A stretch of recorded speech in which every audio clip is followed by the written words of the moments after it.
Well, it's the third week of LCS here. I'm joined right now by Darshan from CLG, who just had a victory, well-deserved over Dig. How did those games go from your perspective? So the first game, we kind of didn't do as good of a job of playing around Fiora split push as we could, but we were able to close out the game because I think, played more as a team in general. I feel like they kind of tried to funnel everything into Someday. Like Chaser just did one camp, gang top, one camp, gang top, one camp, gang top, and then he got Someday ahead, but as a result, he got very far behind, which is actually really bad having your jungler behind.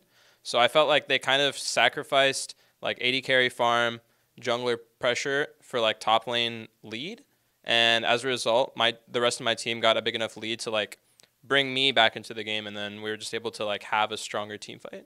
Yeah. And then game two was a lot cleaner, where they didn't really have any like crazy pressure top lane because he was playing Swain. Like yeah, he got a lot of farm, but he didn't really do anything, so it's much easier to play the game. Yeah, what is it like for you? I feel like this must be a fun time for you because there's so much attention given to the top lane these days, and so many people talking about, just the strength of the top lane. What is it like for you right now on the team? It's just about knowing exactly how to play the game depending on what champion I'm playing. If I'm playing Jace, then being able to carry the game. If I'm playing Maokai, then understanding that farming and being able to be strong mid to late game is the most important thing. So it's kind of just knowing your role, knowing your priority, and focusing on that.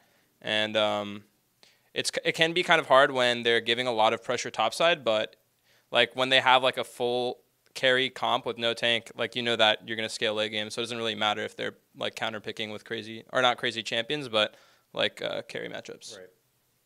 What do you think of the lethality changes?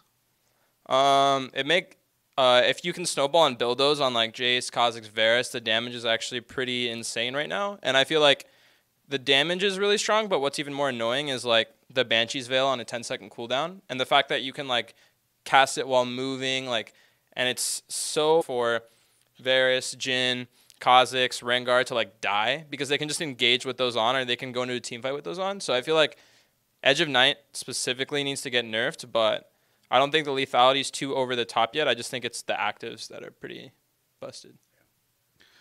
What do you overall? I mean, we haven't had a chance to talk this season so far. Like, even looking away from the lethality stuff, how do you feel about the current meta?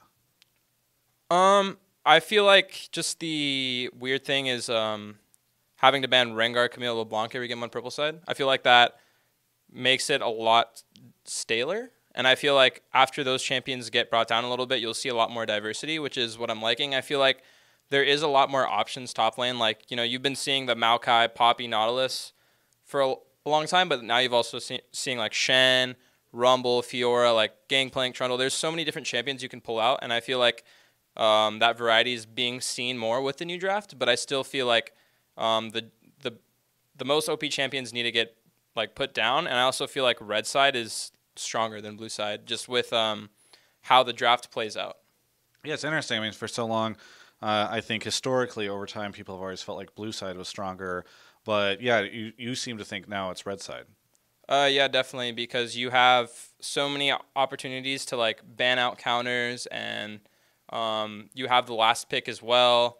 It's just much better now with the 5-ban system. And once you don't have to ban the same 3 champions every time on purple side, I think people will realize how much stronger red side is than blue. Yeah. Now, unfortunately, I do have to ask you a little bit about CLG's situation for the split. Off to kind of a rough start. How do you feel about all that situation and what's kind of going on behind the scenes to hopefully help you guys get back into it? I don't really think it's too dire as people paint it. Even though we're 2-5. Yeah, 2-4. 2-4. We took a game off TSM. We took a game off Cloud9, and we definitely aren't like getting just like stomped by these teams or rolling over. I feel like it's more about we're losing because we're the ones like making mistakes, more so than like we're getting completely outplayed. Like I don't really feel like I played a team, even TSM or Cloud9, and felt, wow, this guy's so much better than me, or this team is so much better. It would just usually come down to like misplaying early game a little bit, or misplaying one team fight that caused us to lose the game, more than just like we're getting outlaned in every lane and we can't do anything. Yeah. So I just think it's a little bit of more fine tuning and time, and we'll definitely just rise back to the top again.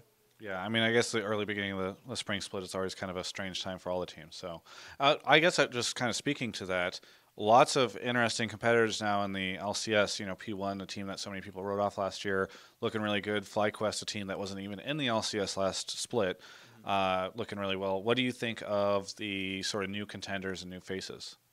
I think it's kind of cool that FlyQuest doesn't really try to like adhere to what everyone else is playing in the meta. They kind of like don't ban the OPs and they kind of try things against it like with every single champion. And I think that's kind of cool to see because most competitive teams won't do that. And I feel like they have really strong mid jungle synergy, but I feel like their side laners, like in terms of like laning, aren't as strong. And I feel like as the season goes on, people will see that more. That I feel like if they can't bust out like counter picks or bust out strong like early jungle pressure, I feel like their like side lanes aren't strong enough to be consistent in lane to like give them advantages to like snowball the game.